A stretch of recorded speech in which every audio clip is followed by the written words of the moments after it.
You come close, and maybe you come more than close, to suggesting that this looks a little bit like a later Rawlsian liberalism. So it looks like the Rawls in his later life, when he made an argument for a way of looking at liberalism as an overlapping consensus of a variety of comprehensive doctrines and beliefs that people might have.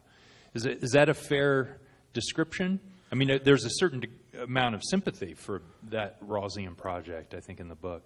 Yeah, so most people, when they think of Rawls and they think of the whipping boy Rawls, they're thinking of more the early Rawls, and especially, or the middle Rawls even. They're not thinking of the late Rawls. So I want to make that clear. I wouldn't be defending the early or the middle Rawls, for whom, it really is a secularist foundation.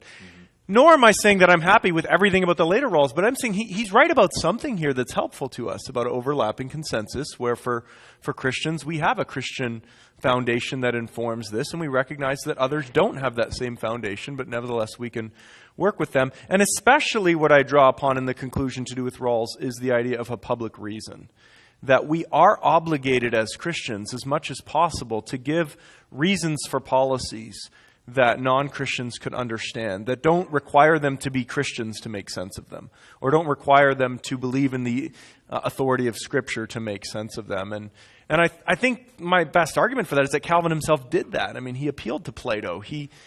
For instance, even when Calvin defended religious coercion, he actually always started not with an appeal to the Old Testament or Moses or something like that. He always started with an appeal to Plato, Cicero, and the ancients.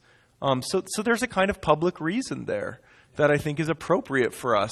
I'm not saying the church should preach it from its pulpit, but when we as citizens in our political vocations are acting and speaking, then I think public reason should be a big part of our public stance. Yeah, I was